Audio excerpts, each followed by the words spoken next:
एक लाइन थी जो मुझे बड़ी खूबसूरत लगी, तो मैंने सोचा कि क्यों ना उस लाइन को भी आपके साथ शेयर किया जाए।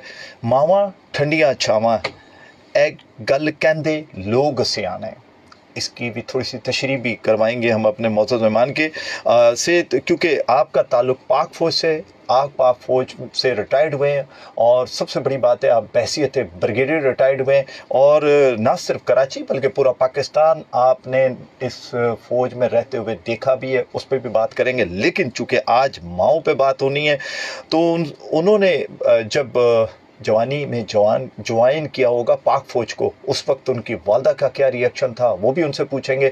उसके बाद जब किसी महाज पर गए होंगे, किसी जंग में गए होंगे, और क्योंकि पाकिस्तान बेइंतहा जंगों से वाबस्ता रहा, चाहे 1965 की बात करें, 71 की बात करें, या पिछले दिनों जो हमारे यहाँ गोरीला जंग हुई, उसमें भी हमारे फ़ौजियों ने बेइंतहा काम किया। हम तो घरों में सोते रहते हैं, लेकिन आज हम माँ की बात करेंगे। तो जनाब मेरे मौजूद मेहमान हैं, मैं चाहूँगा कि अब दूरी की जाए और आपसे उनका तारुफ कराया। जनाब ब्रिगेडियर रिटायर्ड सैयद करार हुसैन शाह साहब, अस्सलाम वालेकुम। वालेकुम अस्सलाम। शकील बेग साहब सलामत रहें, बहुत शुक्रिया। और FM 88.6 का भी बहुत शुक्रिया कि आज एक इंतहाई अहम दिन पे, और वो भी इत्तेफाक से ना सिर्फ माह का दिन है बल्कि पाकिस्तानी कौम का यौम फतह भी है। माशाल्लाह, क्या खूबसूरत जुमला इस्तेमाल किया आपने, तो यौम फतह का दिन, यौम फतह और माँ का दिन, क्या लाइन बना दी आपने तो सर। तो बेग साहब बात ये है, चूँकि हमने पिछले 15 हफ्ते एक मक्कार और जहरीले दुश्मन के झूठे प्रोपेगेंडे और उसके झूठे बयाने के साथ गुजारा है। तो पिछले 15 दिन हमारी कौम सोचती रही कि ये किस माँ का बेटा है मोदी। खूबसूरत जुमला।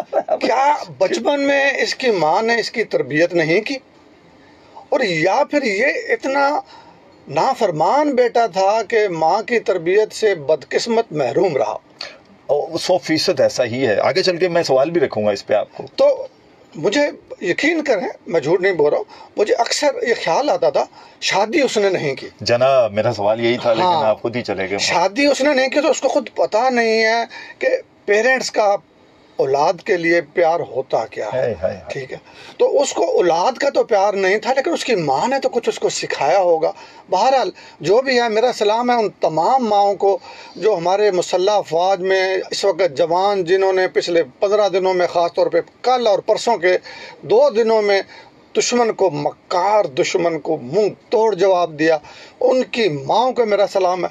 क्या शेर दिल बेटे पैदा किए। हाय हाय हाय, शेर दिल बेटे पैदा किए। और जो सिर्फ पाक फजाइया ने जो कमाल इस दफा दिखाया है, बल्कि हर मर्तबा ही वैसे तो अभी नदन को उठा लें तो किस तरह हमने दबोच के उसको शाहीनों ने उतारा, तो सर इस दफा भी शाहीनों और उनकी माएँ। सर मैं एक छोटी सी एक वीडियो देख रहा था सर, मैं एक माँ का, कैप्टन साहब हैं, एक बड़े यंग और शहीद भी हुए हैं कुछ पिछले दिनों, उनकी शहादत हुई है, अल्लाह शहादत कबूल करे उनकी, आमीन। तो सर उनकी वालदा से मैं उसका एक, पता नहीं वो एक ऐसी, मेरे ख्याल किसी ने उसकी वीडियो बना ली कि वो जब जा रहे थे तो वो अपनी माँ से लिपट के जिस तरह वो मिल रहा था, जिस तरह वो माँ से मोहब्बत समेट रहा था, तो वो वीडियो ऐसी सरसरी किसी बहन भाई ने बना ली होगी। वो सर वीडियो जब अपलोड की तो आप यकीन करें उसमें बाद में उनकी शहादत की वीडियो भी डाली गई। तो ज़्यादातर लोगों ने कहा कि हम जब वो माँ का वो वक्त देख रहे हैं जो अपनी माँ से वो बच्चा लिपट रहा है, सर वही बच्चा अपनी माँ से दवाएं ले जाकर पाकिस्तानियों की पासदारी कर रहा है, उनकी निगरानी कर रहा है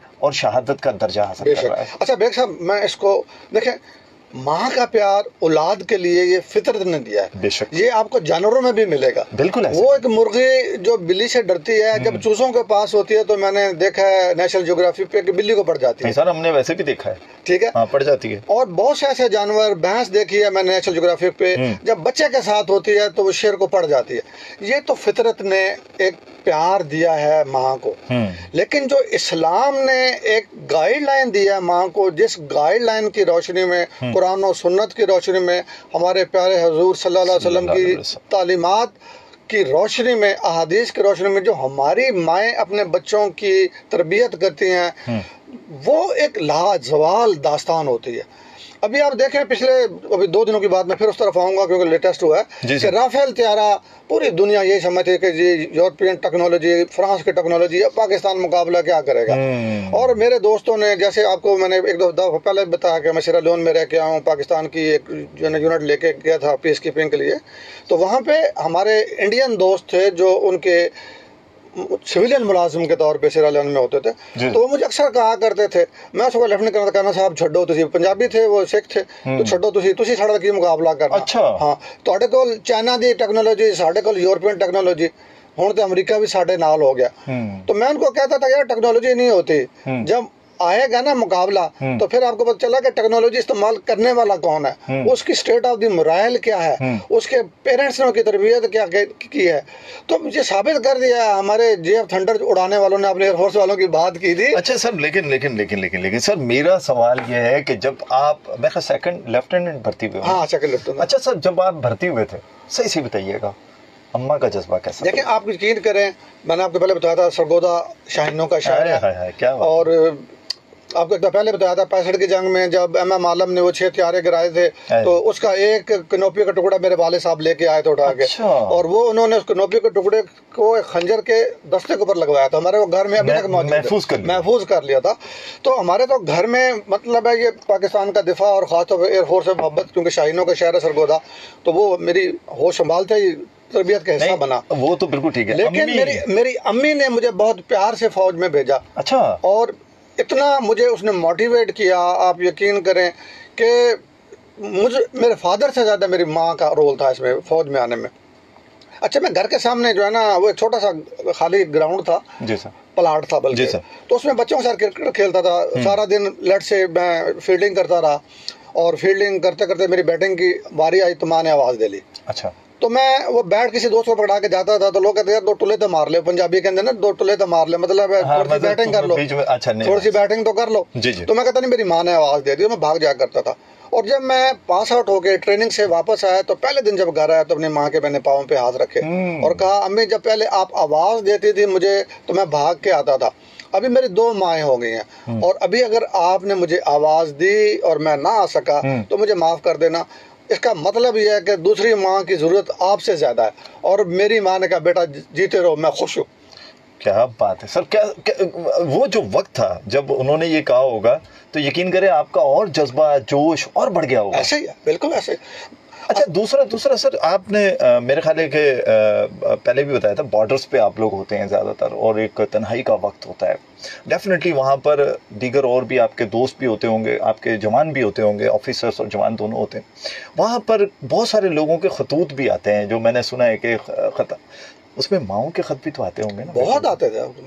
देखो क्या लिखती थी माएँ? देखो, माओं की तरफ से हमेशा दुआएं लिखती थी, और माएँ जब फौज पाकिस्तान में कोई भी बच्चा जाता है, चाहे वो आर्मी में जाए, एयरफोर्स में जाए, नेवी में जाए, तो माँ को पता होता है कि ये बच्चा जिस पेशे को अपना रहा है उसमें ज़िंदगी का रिस्क है। क्योंकि माओं को मोहब्बत बहुत होता, तो माओं की हमेशा जो तहरीर स्टार्ट होती थी, शुरू होती थी, वो ढेर सारी दुआओं से होती थी, और फिर उनकी तारीफ से होती थी। मेरा शेर, मेरा जवान दुश्मन को ये करेगा, दुश्मन को वो करेगा, दुश्मन से डरेगा नहीं।